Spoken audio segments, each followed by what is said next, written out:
Emily Jackson's fingers trembled as she adjusted the volume on her sound system, bass-heavy music pulsing through her Chicago apartment. The living room sparkled with a warm glow of string lights she had meticulously arranged earlier that afternoon. A professional event planner's touch was evident in every detail, from the carefully arranged cheese platters to the strategic placement of throw pillows on her modern sectional sofa. "Perfect," she murmured, stepping back to survey her work. The clock on her wall read 7:45 p.m., 15 minutes until her guests would arrive for girls' night. Her phone buzzed with a text from Madison Cooper, her best friend since their playground days. Running 5 minutes late, traffic's awful on Michigan Avenue. Emily smiled, typing back, "No worries, just means more Prosecco for me." She smoothed down her black cocktail dress, catching her reflection in the hallway mirror. At 32, she still turned heads, her honey blonde hair falling in loose waves past her shoulders. The dress hugged her curves in all the right places, perhaps a bit too snug for a casual girls' night, but Emily had always believed in making an entrance. The doorbell chimed at 8 sharp. Opening the door revealed her colleague Olivia, clutching a bottle of wine and wearing an apologetic smile.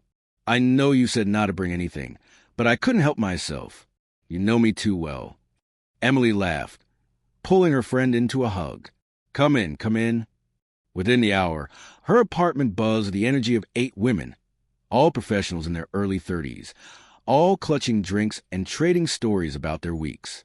Madison arrived last, her scrubs replaced with dark jeans and a flowing top. Her practical nurse's demeanor softened by the glass of wine Emily immediately pressed into her hand. "You've outdone yourself," Madison said, her dark eyes scanning the room. "Though I'm not surprised. When have you ever done anything halfway?" Emily clinked her glass against Madison's. Life's too short for halfway measures, right? As the night progressed and the wine flowed freely, Emily found herself drinking more than usual. Each time her glass emptied, someone was there to fill it again. The music grew louder, the laughter more boisterous, and the stories more intimate. Around 11, Olivia's phone buzzed. "Oh my God, guys. Remember that S.E. Bender from last weekend? His friend Tyler is having a party nearby and invited us over." A chorus of excited squeals filled the room. Emily hesitated for a moment, thinking of Adam at home with their daughter Ava. He'd been working late recently, buried in coding projects. Their conversations had become shorter and more punctured, the thought of his distant behavior these past months making her drain her glass. "Let's do it," she declared, ignoring Madison's concerned look. "This party is just getting started." The group piled into ride shares, giggling and swaying. Emily found herself squished between Olivia and a woman she had just met named Sarah, the city lights blurring past her window as they headed to their next destination. Tyler's apartment was bigger than Emily's, already packed with people when they arrived. The host, tall, dark-haired, and wearing a smirk, greeted them at the door. His eyes lingered on Emily longer than necessary. "Ladies, welcome to the real party," he said, ushering them inside. "Drinks are in the kitchen. Make yourselves at home." Madison grabbed Emily's arm as they moved through the crowd. "Maybe we should call it a night, You've had quite a bit to drink." Emily shrugged her off. "Don't be such a nurse. I'm fine. Besides, when the last time we had this much fun?" She made her way to the kitchen where she found Tyler mixing drinks. Next to him stood another man, Nick, as he soon introduced himself, with kind eyes and a smile that made Emily's stomach flutter in a way it hadn't in months. "What's your poison?" Nick asked, holding up a bottle of top-shelf vodka. "Surprise me," Emily replied, leaning against the counter. She was aware of how her dress had ridden up slightly, how Nick's eyes noticed. The next hour passed in a blur of drinks and dancing. Emily found herself gravitating toward Nick, their bodies moving closer with each song. Tyler hovered nearby, thumb in hand, but she barely noticed him. All she could focus on was the warmth of Nick's hands on her waist, the smell of his cologne, the way he looked at her like she was the only woman in the room. "Want some air?" Nick whispered in her ear after a particularly close dance. Emily nodded, following him down a hallway. They found themselves in a bedroom, the bass from the living room now a distant thrum. Nick closed the door, and Emily's last coherent thought was that she should leave, should think of Adam, should remember her wedding vows. But she didn't. The next morning, sunlight stabbed through Emily's eyelids like needles. Her head was pounding as consciousness crept back, bringing with it fragmented memories of the night before.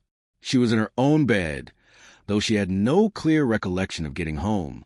Her phone showed 3 missed calls from Madison and a text. "Call me when you're up. We need to talk." Emily's stomach churned as more memories surfaced. Nick's hands, his lips. Tyler's phone pointed their way. The bedroom door closing. "Oh, God," she whispered, rushing to the bathroom. After emptying her stomach, she stared at her reflection in the mirror. Her makeup was smeared, her hair a tangled mess. The woman looking back at her seemed like a stranger. Her phone buzzed again, Madison calling. Emily let it go to voicemail, unable to face her friend's judgment just yet. Instead, she stepped into a scalding shower, trying to wash away the evidence of her choices. It was just a mistake, she told herself as she dried off. A stupid, drunken mistake. Adam never needs to know. But when she walked into their living room an hour later, her heart stopped. Her father, John Jackson, sat on her couch, his broad shoulders rigid with tension. Her laptop was open on the coffee table, in front of him. "Dad." Her voice came out small, childlike. "What are you doing here?" John didn't look at her. His eyes were fixed on the screen where a video was playing. Emily's blood turned to ice as she recognized the setting, the sounds. "Sit down, Emily." His voice, normally warm and protective, cut through the air like a blade. She sank into an armchair, her legs too weak to hold her. On the screen, she watched herself with Nick. The footage was grainy but unmistakable. Tyler must have recorded them. He must have sent it to someone. Now it was here, in her home, playing before her father's eyes.